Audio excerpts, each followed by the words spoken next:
नमस्कार, आप देख रहे हैं न्यूज 24। आपके साथ मैं हूं अखिलेश आनंद। जिस जन लोकपाल के लिए राजनीति में आए अरविंद केजरीवाल, अब उसी जन लोकपाल पर केजरीवाल घिरते हुए नजर आ रहे हैं। दिल्ली विधानसभा में आज जन लोकपाल बिल पेश किया गया, लेकिन जन लोकपाल को लेकर बवाल मचा हुआ है।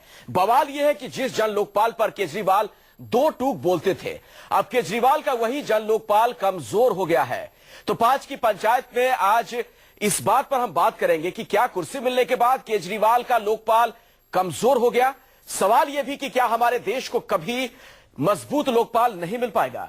इन तमाम पहलुओं पर खास मेहमानों के साथ चर्चा होगी, लेकिन पहले एक रिपोर्ट देखिए।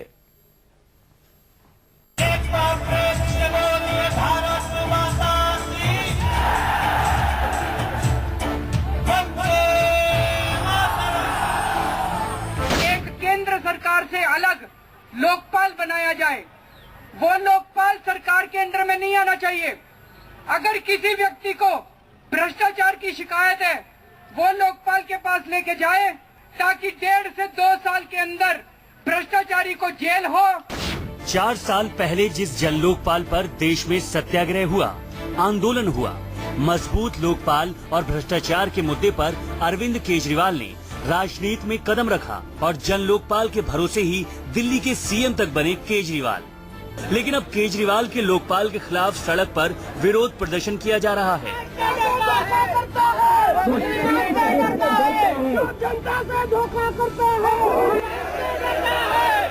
केजरीवाल पर आरोप है कि कुर्सी मिलने के बाद जन लोकपाल पर यू टर्न लिया है।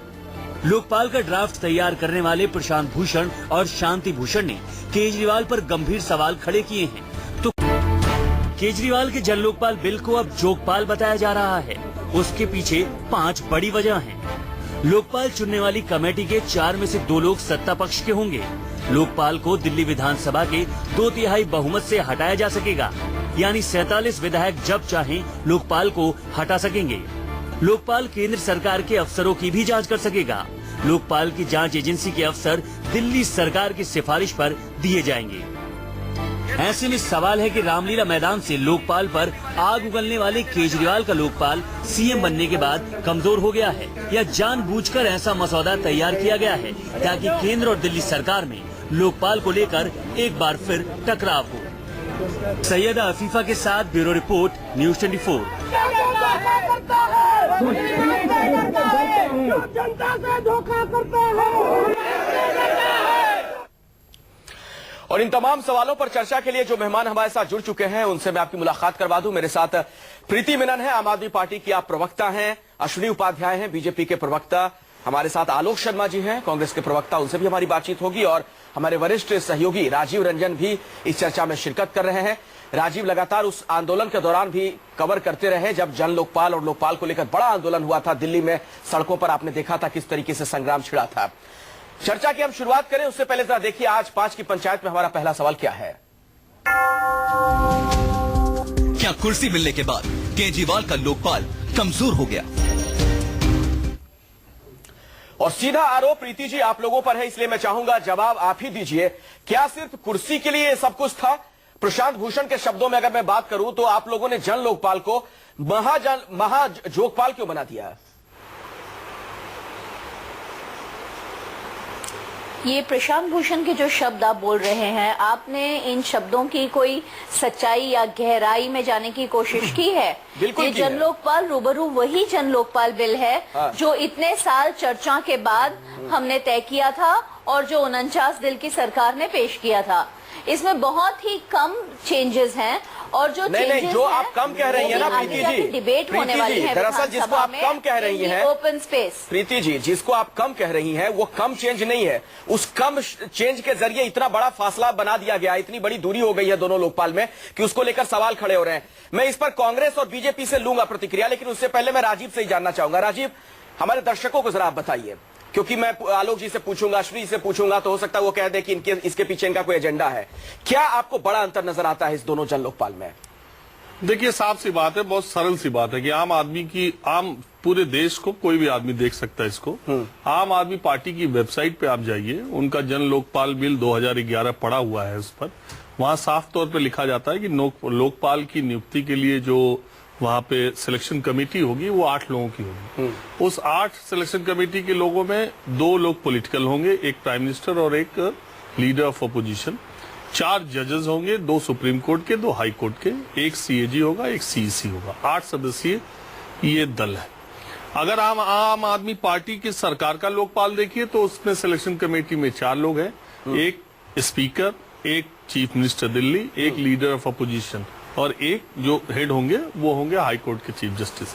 मेरा कुल सवाल या मेरी कुल बात इतनी सी है कि जिस अरविंद केजरीवाल ने पॉलिटिकल क्लास को इतनी गाली दी, जिस अरविंद केजरीवाल ने कहा कि पॉलिटिकल लोग इसमें अगर रहेंगे तो लोकपाल सही नहीं नियुक्त होगा, उसी के अरविंद केजरीवाल ने जो सिलेक्शन कमेटी बनाई उसमें 3 लोग पॉलिटिकल क्लास के रखे। पहली बात। दूसरी बात, प्रीति बताएंगी ज्यादा ठीक अगर मैं गलत रहूंगा, लोकपाल को हटाने का जो इनके पार्टी में जन लोकपाल का इनकी वेबसाइट पे लिखा है, वो लोकपाल को हटाने के लिए उसके खिलाफ कोई शिकायत जाएगी तो सुप्रीम कोर्ट के जज को रेफर किया जाएगा, सुप्रीम कोर्ट का जज उसकी जांच करेगा और प्रेसिडेंट को संस्तुति करेगा। इतना हटाने का टेढ़ा मामला है। जो लोकपाल आम आदमी पार्टी की सरकार ले आई है उसमें 47 विधायक जब चाहेंगे, 2/3 बहुमत दिल्ली विधानसभा का, 47 विधायक जब चाहेंगे उस लोकपाल को हटा देंगे। तो केजरीवाल क्या इसी तरह का पॉलिटिकल क्लास का डोमिनेंस पहले भी चाहते थे या सरकार में 9.5 महीना रहने के बाद उनको लगता है कि पॉलिटिकल क्लास का हर जगह डोमिनेंस होना चाहिए,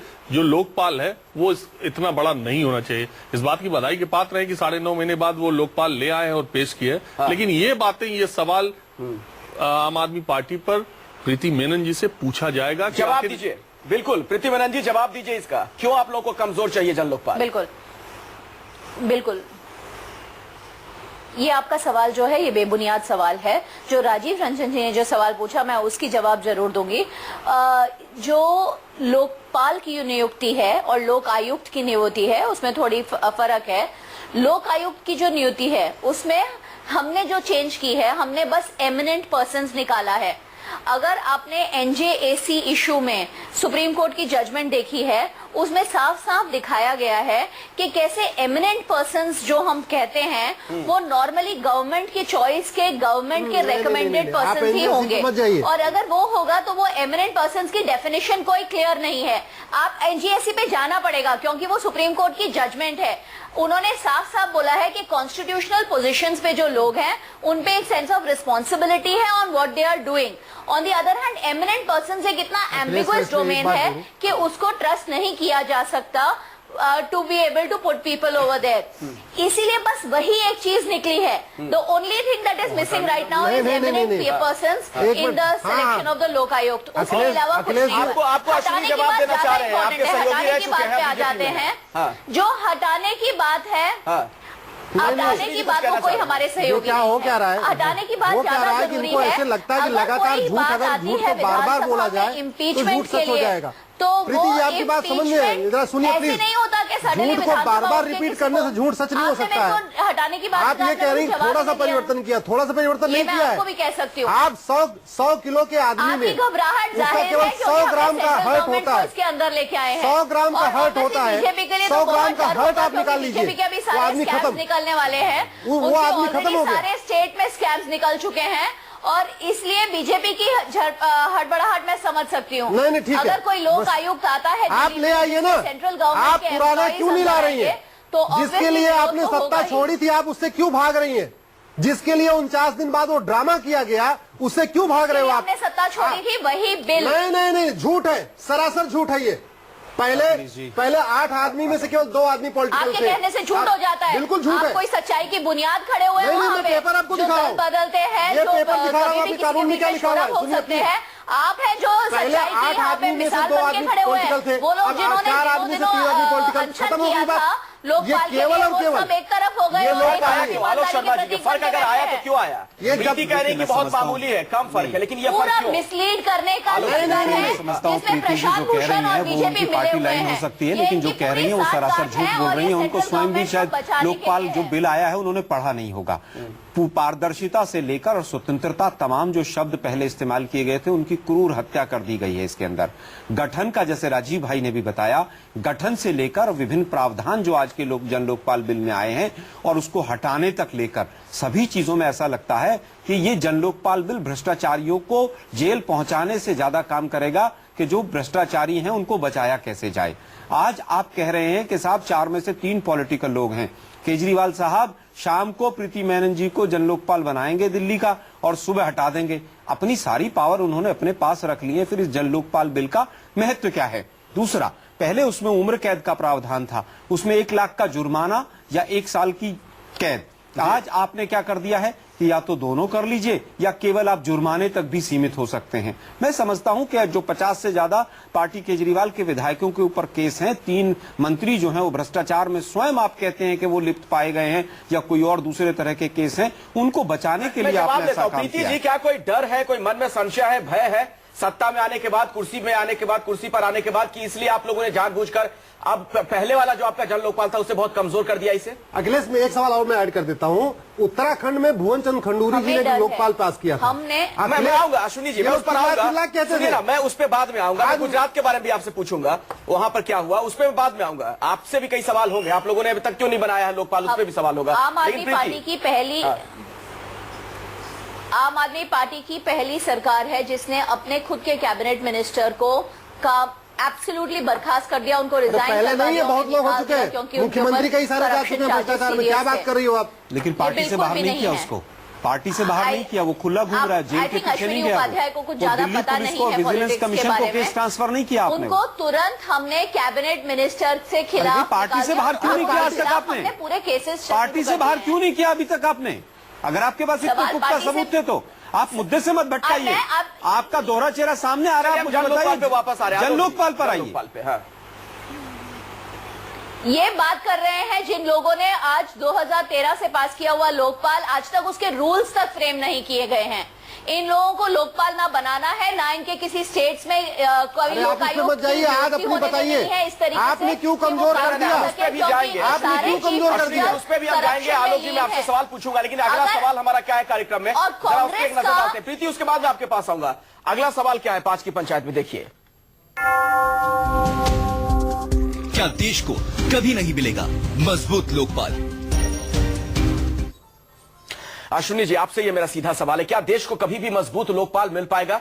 आप आम आदमी पार्टी को लेकर सवाल खड़े कर रहे हैं, सवाल होने भी चाहिए, क्योंकि वहीं से उन लोगों ने आंदोलन की शुरुआत की और राजनीति में इसी के नाम पर आए। और अगर आप मजाक कर रहे हैं, उसे कमजोर कर रहे हैं, तो सवाल खड़े होंगे। लेकिन आप लोगों ने क्या किया मजबूत लोकपाल के लिए? देखिए, पहली बात तो मैं आपको बता दूं, बीच में बात नहीं पूरी कर पाया था। इन्होंने जो काम किया है आज, जो जन लोकपाल पेश करके, इन्होंने केवल विश्वासघात नहीं किया दिल्ली की जनता के साथ। अपनी बात कीजिए, विश्वासघात है, एक मिनट, उस पर उनसे सवाल होंगे, लेकिन आप अपनी बात तो कीजिए। ये गुजरात में आप लोगों ने जो हस्त किया, एक मिनट, ये चीटिंग और फ्रॉड है। चीटिंग और फ्रॉड इन्होंने किया है जो आज किया है। अब मैं आता हूं लोकपाल के ऊपर। लोकपाल 2013 में पास हुआ था। प्रीति, आपसे सवाल पूछूंगा तो जवाब दीजिएगा। लोकपाल, एक मिनट, लोकपाल पास हुआ, पास होने के बाद पार्लियामेंट स्टैंडिंग कमेटी में गया। पार्लियामेंट स्टैंडिंग कमेटी ने उसको, हमारी सरकार ने उसको किया कि आप इसको जल्दी ले आइए। अभी कल पता चला कि वो पार्लियामेंट स्टैंडिंग कमेटी इस महीने अपने सौंप रही है। अच्छा। आ जाता, उसके बाद नियुक्ति हो जाएगी। अच्छा, लेकिन इतना वक्त क्यों लग रहा है आपको नहीं पता है? नहीं, मैं आपको बता रहा हूँ। देखिए, आप अरविंद केजरीवाल से सवाल पूछेंगे, लेकिन अपने प्रधानमंत्री से नहीं पूछेंगे। नहीं, बिल्कुल, मैं आपको क्या कह रहा हूँ, अगर देखिए, एक लीगल एक प्रोसेस है, एक जो प्रोसेस है उसको आपको फॉलो करना पड़ेगा। अगर आपके पास पार्लियामेंट स्टैंडिंग कमेटी जिसमें सारे मेंबर ऑफ पार्लियामेंट और आलोक शर्मा होते हैं, आप लोगों ने तो इस देश को 6.5 दशक तक इंतजार करवाया लोकपाल के लिए। प्रीति जी, एक मिनट, ऐसे बातचीत नहीं हो पाएगी। आप लोग सब बराबर बोलते रहेंगे तो कोई किसी को नहीं सुन पाएगा। आलोक शर्मा जी, आपने इस देश को सबसे ज्यादा इंतजार करवाया लोकपाल के लिए, क्या नैतिकता है आपके अंदर कि आप इस पर सवाल पूछें? आपका नैतिक हक बनता है। बिल्कुल नैतिकता है। हम ही ने तमाम कमीशंस बनाए, चाहे विजिलेंस कमीशन हो, डिपार्टमेंट के हो, स्टेट गवर्नमेंट के हो। हम ही ने राइट टू इंफॉर्मेशन कानून हम लेके आए, जिससे तमाम भ्रष्टाचार सामने आए। हम ही ने लोकायुक्त कानून बनाया और हम ही ने पार्लियामेंट में यूपीए 2 में जन लोकपाल जो बिल था वो पास किया। लेकिन आज जो हो रहा है वो कहीं ना कहीं संसद के साथ टकराव, संसद का जो बिल आया उसके साथ कॉन्ट्राडिक्शन, केंद्र सरकार के सर पर ठीकरा फोड़ने का काम, ये काम चल रहा है। दिल्ली सरकार, बिजनेस ऑफ ट्रांजैक्शन रूल्स जो है दिल्ली सरकार का, उसमें यह है कि जहां पर भी जिस भी बिल में फाइनेंशियल कहीं पर इन्वॉल्वमेंट है, एलजी और गृह मंत्रालय से पहले परमिशन लेनी चाहिए, ना आपने वो ली। अब आप क्या करेंगे साहब इसको, क्योंकि आपके पास एब्सोल्यूट मेजोरिटी है, 67 विधायकों का अहंकार आपके साथ है, आप इसको एलजी साहब के पास भेज देंगे कि साहब केंद्र सरकार के जो कर्मचारी हैं उनको भी इसमें ले लीजिए, जो कि टेक्निकली कई जगह पर संभव नजर नहीं आता है। जब तक कि एलजी और केंद्र की सरकार ना चाहे। आप लोग जो बात कह रहे हैं राजीव, आपको लगता है कि वाकई कन्फ्रंटेशन के लिए इसके पीछे कुछ स्कोप उसको तलाशा जा रहा है, उसकी भूमिका तैयार की जा रही है इसमें, मौजूदा जो प्रारूप है जन लोकपाल का जो आज पेश किया गया उसमें? देखिए, सबसे महत्वपूर्ण बात तो है कि इस देश में लोकपाल की बात ही शुरू हुई जब अरविंद केजरीवाल अन्ना हजारे ने आंदोलन किया, तो इसका श्रेय तो अरविंद केजरीवाल को जाता है कि लोकपाल जैसी संस्था को इतनी मजबूती से बात रखने का काम उन्होंने किया है। लेकिन दूसरी बात यह है कि जब ये लोकपाल वो लेके आए अरविंद केजरीवाल और उनके साथियों के बारे में आपको पता है, अगर यही बिल कोई दूसरी सरकार लेके आती तो मुझे लगता है कि 10-12 प्रेस कॉन्फ्रेंस ये लोग करते।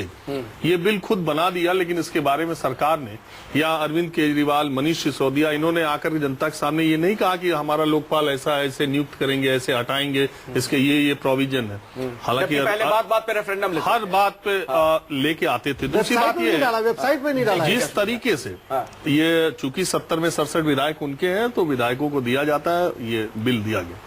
जिस तरीके से इसमें प्रोविजन डाले गए हैं कि ये बाइंडिंग होगा लेफ्टिनेंट जनरल के ऊपर, जिस तरीके से ये कहा गया है कि दिल्ली के भीतर केंद्र सरकार के कर्मचारी भी लोकपाल के दायरे में आएंगे, अब ये कानून पास होगा पार्लियामेंट से, इंडियन पार्लियामेंट से, संसद में दिल्ली का मसला है और ये जाएगा वहां, और इसको वहां मंजूरी इसलिए नहीं मिल सकती कि राज्य सरकार द्वारा नियुक्त जो आदमी है वो केंद्र सरकार के लोगों को कैसे करेगा। एलजी इसकी मंजूरी दे दें, इसकी उम्मीद बहुत कम है। तो फिर ये कहा जाएगा कि हमारा लोकपाल बन के तैयार था, 9.5 महीने में हम लेकर के आए और केंद्र सरकार नहीं चाहती, एलजी नहीं चाहते, वो केंद्र सरकार की ये है, वो है, प्रीति मंशा पे सवाल उठाया जाएगा। लेकिन कुल बात ये है कि एक लोकपाल आम आदमी पार्टी की तरफ से आया है और मुझे लगता है कि इसका जितना प्रचार प्रसार आम आदमी पार्टी को करना चाहिए था उतना किया नहीं इसके प्रोविजंस को लेकर, और जो प्रोविजंस जिसकी अपेक्षा थी। ऐसा क्या है प्रीति जिसको छुपाने की कोशिश की जा रही है, ऐसा लग रहा है?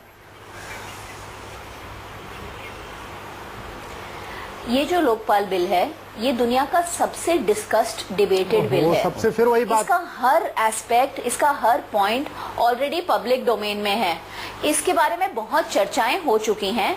जो 49 दिल की सरकार ने पब्लिक डोमेन में नहीं था, तो सरेआम झूठ क्या बात कर रहे हैं आप? मतलब अखिलेश जी, आप सीधे चैनल पे झूठ बोला जा रहा है, आप लोग काउंटर नहीं कर रहे। दोनों कह रही है कि आप झूठ बोल रहे हैं। आपने के जो पंकज जी थे उन्होंने स्वयं कहा कि विधायकों तक को नहीं दिया गया है। आप रायशुमारी की बात करते तो इसमें तो विधायकों से राय तक नहीं ली गई है। दूसरी बात बताइए, आप ये बताइए कहाँ था, जो जस्टिस हेगड़े ने वेबसाइट पे था सरकार की, बताइए जरा। क्या हम इस बिल को फेल होना चाहते हैं? नहीं, फेल पास छोड़िए, पब्लिक डोमेन में कहाँ था? आप सरासर झूठ बोल रही है, सरासर झूठ बोल रही है। फेल होने वाला है। आप बताइए जस्टिस हेगड़े के बिल में क्या ऐसी कमी थी जो आपने उसको क्योंकि हमारे तो बड़ी ईमानदारी से हम बिल पेश कर रहे हैं। ईमानदारी नहीं, ईमानदारी के नाम पे पाखंड नहीं है, पाखंड नहीं। राजनीति में कितना हुआ है, उस छोड़िए, उस बहस में हम नहीं जा रहे हैं। लेकिन चूंकि आम आदमी पार्टी से इसलिए ज्यादा सवाल पूछे जा रहे हैं क्योंकि राजनीति में आने का इनका मकसद यही था। कहा यही गया था कि हमारी लड़ाई भ्रष्टाचार के खिलाफ है, लोकपाल की लड़ाई है। ये अलग बात है कि उसके बाद राजनीति में आए। अब कुर्सी पर है अरविंद केजरीवाल जी, दिल्ली के मुख्यमंत्री हैं, इसलिए सवाल सबसे ज्यादा प्रीति आपसे पूछे जाएंगे और इसलिए विचलित ना हो, आप उसका जवाब दे जो मैं पूछ रहा हूं। जरा मुझे ये बताइए, लोकपाल को हटाने का जो तरीका था, पहले कहा गया कि सुप्रीम कोर्ट जब तक दोषी ना मान ले तब तक नहीं हटाया जाएगा, फिर क्यों इस प्रावधान को हटाया गया? क्या इसके पीछे आपका तर्क है? जो लोकपाल की कमेटी है, it is headed by chief justice. वो उनकी इंक्वायरी होगी, उसी के बाद ही इम्पीचमेंट होगी। ये सब डिटेल्स रूल्स में आएंगे। ऐसे नहीं होता कि इम्पीचमेंट विधानसभा उठ के सुबह बोलती है कि हम लोकपाल को निकाल रहे हैं, लोकायुक्त को निकाल रहे हैं। एक पूरा प्रोसीजर होगा जो बिना इंक्वायरी के हो ही नहीं सकता। 4 में 3 पॉलिटिकल क्यों है? प्रीति जी ने शायद अध्ययन नहीं किया इसका पूरी तरह से। अश्विनी उपाध्याय आपसे कह रहे हैं कि 4 में से 3 राजनीतिक नुमाइंदे क्यों है इसमें? पहले 8 में से केवल 2 हुआ करते थे। आई थिंक इसमें ना कांग्रेस का तो बोलने का कोई लोकस स्टैंडर्ड है ही नहीं। बोल लीजिए, हम तो कुछ नहीं कह रहे, आप ही बोल लीजिए ना। और आप बताइए ना जरा, आप इम्पीचमेंट का क्या प्रोसेस है आप जरा बता दीजिए। आप बिना पढ़ के तो चैनल पे बैठ गए, जनता को झूठ बोलते चले जा रहे हैं। पब्लिक डोमेन में था, बताइए कौन से पब्लिक डोमेन में था, कौन से वेबसाइट पे था, जरा बताइए। बात दूसरा सवाल बाद में करेंगे हम आपसे। वो कह रही है कि आपको बोलने का हक ही नहीं आलोक शर्मा जी। जो जन लोकपाल बिल है उसको पिछले लोकपाल बिल 40 साल पार्लियामेंट से के अंदर हम डिस्कशन हो लेकर रहा आए। है और लोकायुक्त हमने 2011 इंडिपेंडेंट साल हमेशा लेके यहाँ पर नियुक्त आज किया। तक इसका ऐसे हर लोकायुक्त आए aspect जिन्होंने discussed है। चीफ मिनिस्टर शीला और दीक्षित ये और हमारे मंत्रियों के ऊपर भी उंगलियां विधानसभा की उठाई, लेकिन आपने तो आज कठपुतली बना दिया इस बिल को पूरी और तरह वो से। इम्पीचमेंट की प्रोसेस जो होगी वो इम्पीचमेंट का तभी प्रोसेस है ही शुरू नहीं इसके होगी अंदर। अगर कोई टू थर्ड मेजोरिटी जब चाहेगी लोकपाल को बाहर कर देगी। जो लोकपाल का पैनल अब आप नॉन स्टॉप बेकार में बोलते रहिए, लेकिन आप लोगों ने इस बिल की आत्मा को मार दिया। उसी के बाद ही आप लोगों का पाखंड जो है वो प्रशांत भूषण जी ने पूरी तरह से दिया गया। देख लिया कि किस तरह से। एक मिनट, आखिरी सवाल राजीव, क्या ऐसा क्यों होता है आम आदमी पार्टी हो, कांग्रेस हो, बीजेपी हो, जब ये पार्टियां सत्ता में नहीं होती हैं तो लोकपाल जैसी संस्थानों को लेकर तमाम तरह की बड़ी बड़ी बातें की जाती हैं और सत्ता में आने के बाद सुर बदल जाते हैं, फिर उन्हें कमजोर लोकपाल चाहिए होता है? देखिए यही फर्क होता है सत्ता में रहने का, विपक्ष में रहने का, कहीं भी हो। जब आप देखिए संसद में भी देखिए, जब बीजेपी थी तो लैंड बिल कैसे पास करा दिया, जब सत्ता में आ गई तो कहा लैंड बिल खराब है। कांग्रेस पार्टी जब सत्ता में थी तो बोलती थी जीएसटी बहुत जरूरी है, जब मोदी सरकार पास कराना चाहती है जीएसटी में अड़ंगे लगाए जा रहे हैं। दूसरी बात यह जब आम आदमी पार्टी पर सुझाव दिए गए हैं। इंटरेस्टिंग बात, सबसे दिलचस्प बात यह है कि जब आम आदमी पार्टी पर सवाल उठाए जाते हैं तो कांग्रेस और बीजेपी एक ही सुर में बोलने लगते हैं। ये अपने आप में बड़ी राजनीति की बात, अगर आप लगातार की चिट्ठियां लेके बैठ जाते थे लीपी हाउस में, मेरे पास पूछा जाएगा कि भाई आपका क्या असली चेहरा कौन सा है? कभी और बात करेंगे। अश्विनी जी बहुत बहुत शुक्रिया इस चर्चा में शिरकत करने के लिए आप तमाम मेहमानों का। लेकिन आम आदमी पार्टी से जाहिर तौर पर ज्यादा सवाल पूछे जाएंगे क्योंकि आम आदमी पार्टी ने यह दावा किया था कि इसीलिए वो राजनीति में आए हैं, जन लोकपाल के लिए ही। एक छोटा सा ब्रेक के बाद देखिए कुछ और खबरें।